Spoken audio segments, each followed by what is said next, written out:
Doc, you gotta help me. Doctor, I can't feel my legs! Well, it's because we didn't take your legs. What?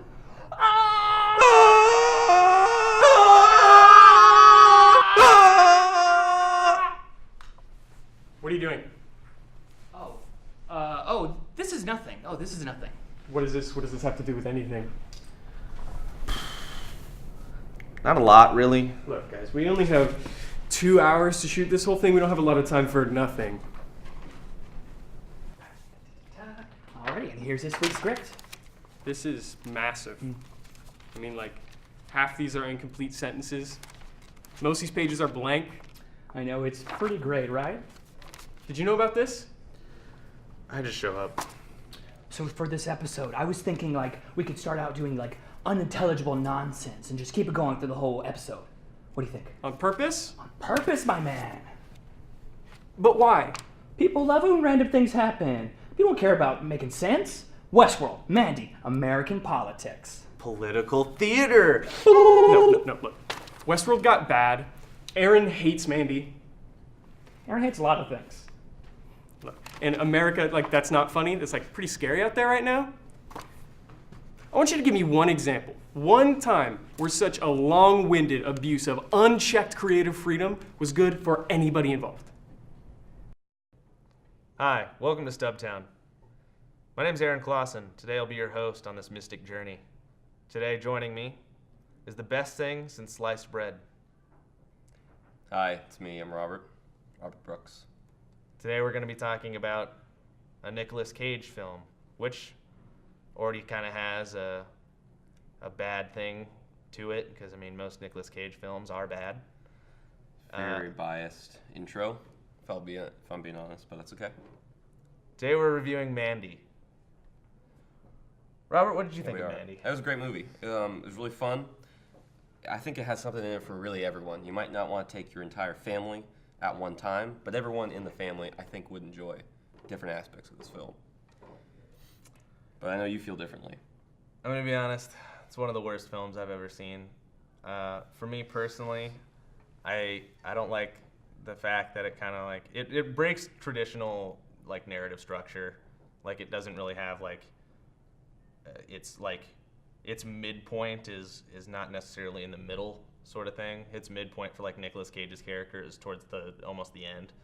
And then, like, so it's almost either like a 2-act movie where it's Mandy and Red, Nicolas Cage's character, or it's a 4-act movie and there's, like, Mandy, Red. You know, if you're gonna break it up into acts like that, I think it's cool to go, vary from the 3-act structure. It's typical. I think that the movie follows Nicolas Cage's journey more than it does any filmic structure, and I think that's kind of what makes it a unique movie, or that's one of the few things that makes it a very unique movie. Yeah, it's just that the first like hour is really boring to me. It's a lot of really artsy shots. First hour. I think it's minute 53 that, like, Nicolas Cage comes back into the movie and then, like, goes on his revenge streak, which we'll talk about later in the spoiler section. Mm-hmm. But yeah, there's a lot of really artsy things that happen. There's a lot of, like, real vibrant colors, like, really in-your-face colors that don't mean anything other than that Panos, the director, just really likes heavy colored shots. It's a lot of film grain too, which makes sense, I guess, because they're going for that 80s aesthetic. At first it bugged me too. I'll be honest. When the movie was first opening, they had some shots of the sky, and you could all I could see was the grain, and I was like, okay, we get it, cool. You got some grain in here. You like old retro stuff, cool. But I do feel like it grew on me because I felt like it really says something about the movie. The movie is very much a time capsule aesthetically, because it talks about the era which it exists in, the 80s, early 80s. It exists as one of the kinds of movies that will come out at the time. I think it blows up the aesthetics of that time with those saturated colors and everything. Really makes it into something that's more kind of vibrant and unique. It's like on steroids, you know, and that's what the grain added to for me. But again, at first it was a little off-putting. I'll give you that. I just think, I mean, I get going back and shooting in that type of style because obviously there is an audience for this movie. It's Rotten Tomatoes score currently, critics wise, is 92, and its audience score, which I actually looked up last night, which was surprising to me because when I last saw it, it was like in the high 80s, and now it's in like the 60s. Still high 60s, closer to 70%, but that's still mostly good. A lot of people like this movie. I'm in the minority, so take what I say with a grain of salt, even though it is terrible. You know, I think if the audience score is low like that, that's only good. You know, a movie that people can't agree on is something that's making people think. So I think it's worth seeing just for that reason alone. That's fair. I just think there's something, you know, filming in that classic 80s style, but I think there's a reason why most, if not all, but Mandy just don't do that anymore. Mm-hmm. And it's because it does look dated, and the stories are convoluted and or just really flat. I think that's part of the nostalgia whole factor of it. I mean, it's a very nostalgic movie in the way that it's constructed, in the way that it's shot, in the way that it feels. But it acknowledges that, you know, we kind of fetishize these lens flares and stuff like that in, you know, movies like Star Trek, man. J.J. Abrams. Yeah, you know, we've seen it, but he keeps it real clean, and we're just supposed to think like, oh, those are some nice flares, you know. But here it's like, it's kind of mocking that to me. It was like, you know, you think lens flares are pretty? How about this? And it just blows it out of the water. Here's some crazy looking stuff. Let's tell this crazy story, and acknowledge how ridiculous it is that this movie has these like I mean, that's a spoiler. The movie has like crazy stuff going on in it that comes in and affects the characters. And I think the aesthetics only.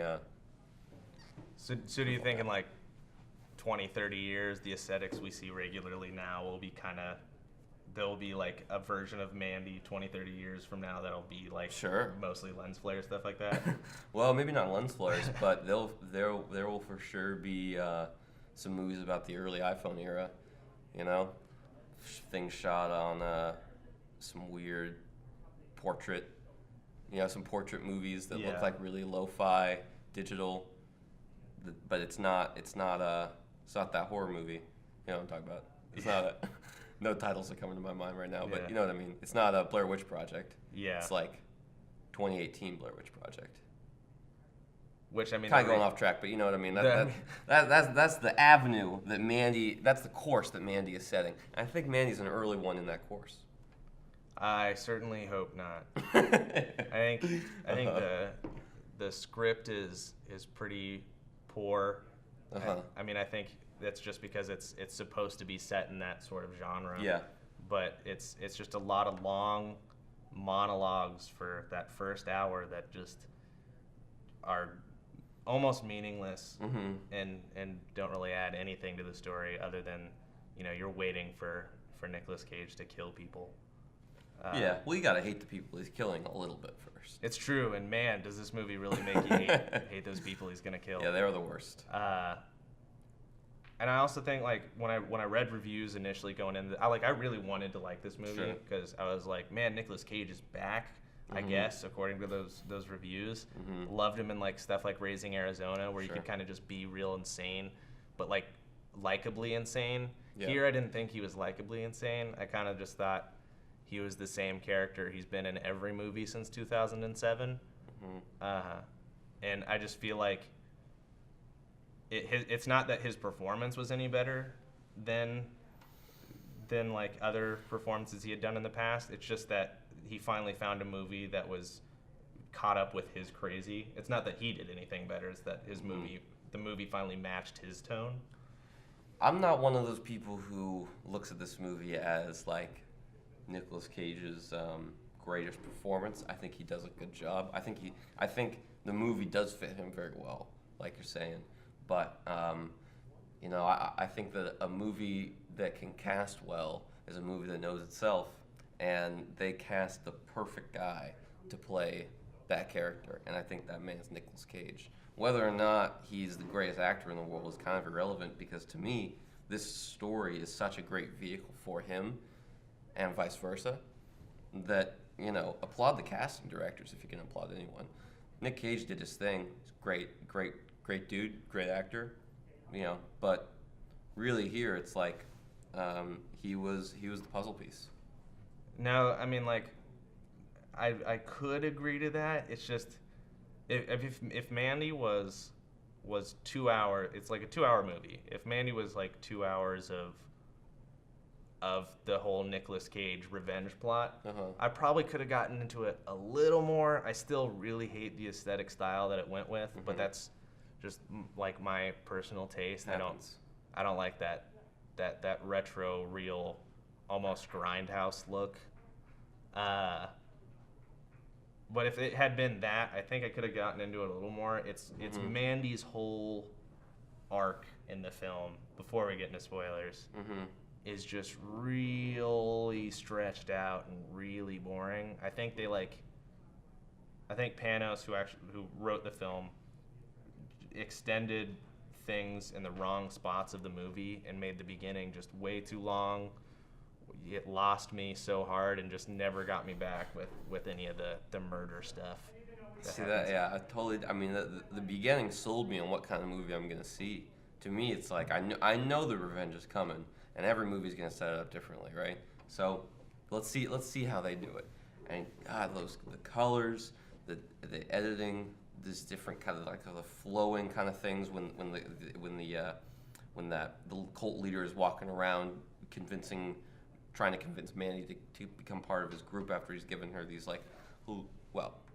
spoiler section. We're gonna do spoilers now, just because I feel like I'm so bad. I'm sorry. I feel like I'll be able to rip on this movie a little bit more. But before you hear just our hosts' opinions of these specific scenes, we'd actually like to bring in a specialist. I know we did that last week. Oh yeah, that's true. For Venom, we had a music specialist come in. So this week we're actually gonna have a specialist of scenes. Specialist. Can we get him actually? Where's he at? Got panels.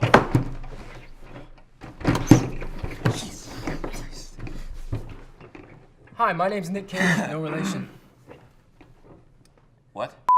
All right, so Nick Cage, no relation. Is your last name Cage, no relation, or is it just? Are you Nicolas Cage? Is your name Nicolas Cage? Funny enough, a lot of people think I am the real Nicolas Cage. I know, the mustache and the scruff, but I am not the real Nicolas Cage. A lot of people confuse that when they contact me online. Is that? Wait, did you think I was the real Nicolas Cage? Yeah. When we contacted you, we thought you were the real Nicolas. Whatever, you're here. Can we fly him in a scene? We're gonna show you a scene real quick and kind of get your expert take on it. Yes. Now, we had hoped you were the actual Nicolas Cage and could give us some insight, but I guess not. And for copyright reasons, we can't show the scene to you, but we'll explain it after he has seen it. So if you just want to kind of give us your impression. And, is this pre or post National Treasure, Nick Cage?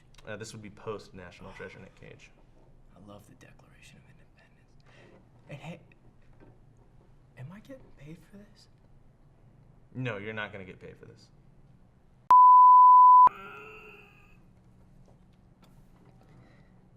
There's no money? No, but like I said, if you want to... No. I need money for this. I'm living in the back of a 35-inch Honda Civic with no wheels. Do stamps expire? My wife's gonna leave me. She's gonna take the kid. You got a family in the back of that Civic? They all live there, man. My mom's in hospice in the front of the Civic. If you wanna review Mandy real quick, this movie Mandy. I blew it. Everybody thinks I'm Nick Cage. I'm not Nick Cage. He's Nick. Me, him, Nick Cage, and my Nicolas Cage.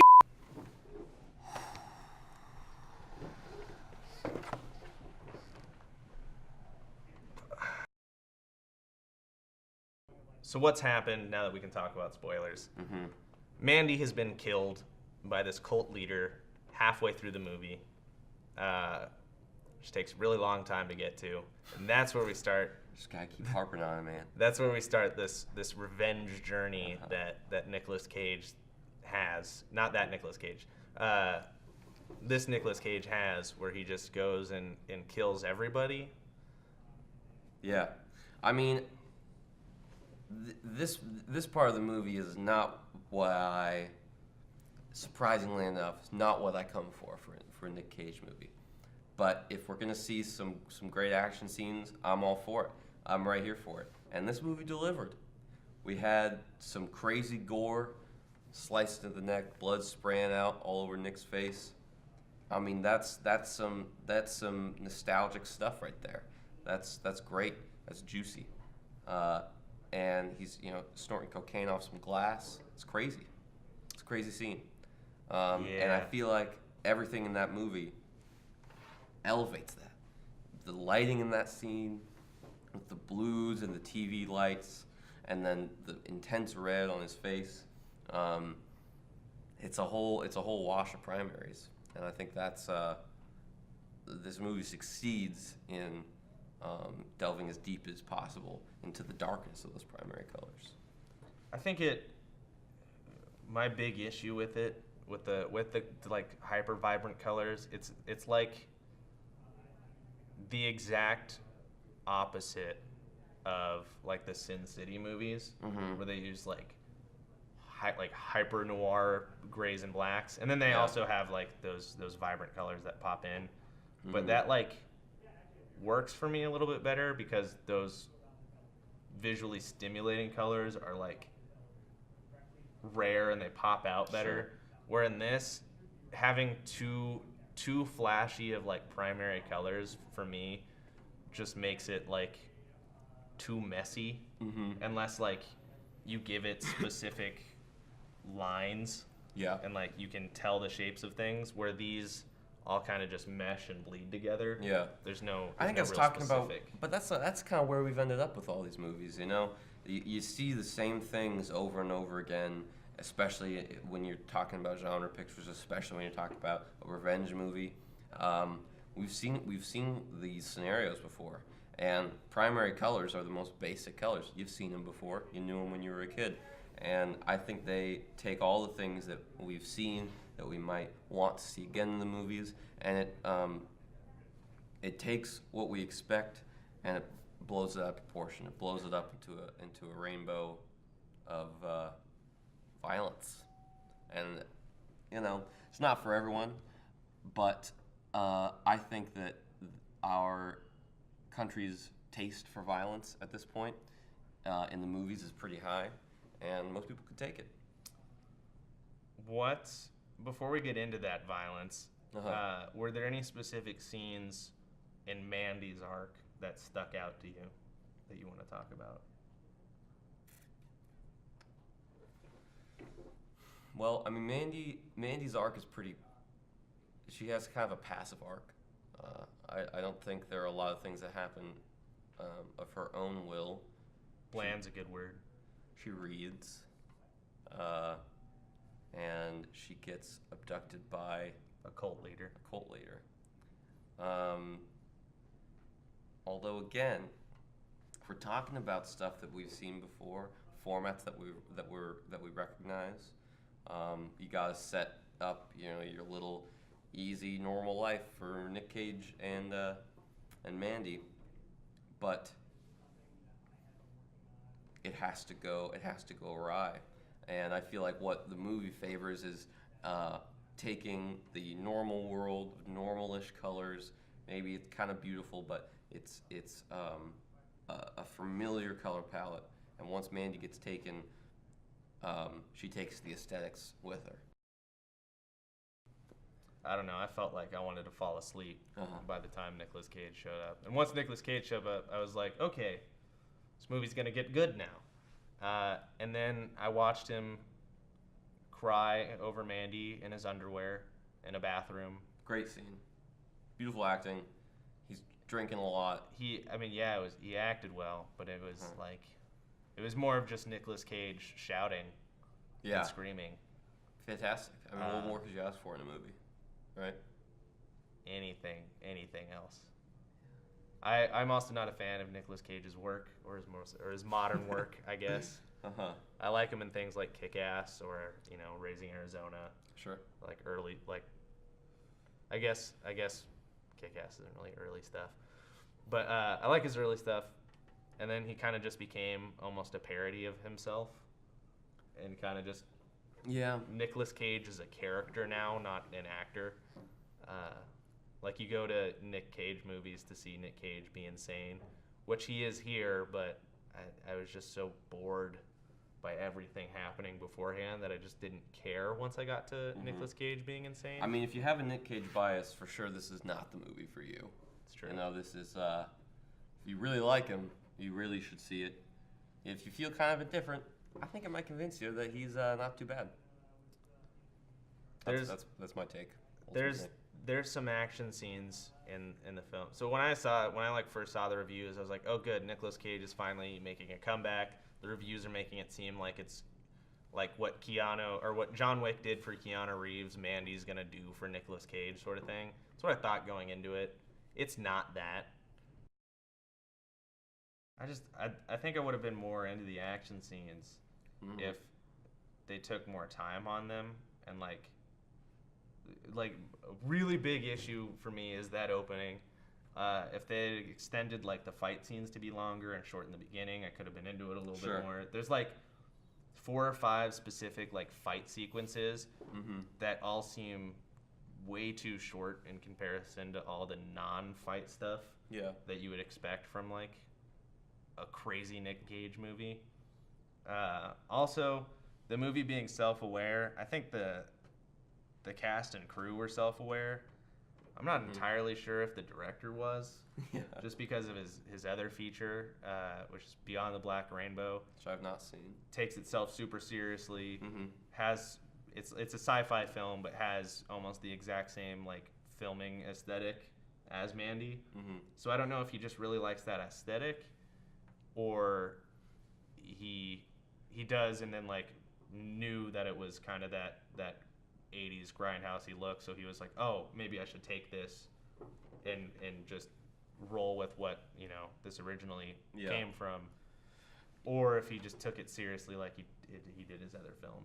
I think he's searching for the best vehicle for the aesthetics that he's into. I haven't seen that first feature, but I think that what he is interested in fits this movie so well that he's only finding his voice kind of more clearly as he goes along. Can't always judge first movie, they don't really know what they're doing.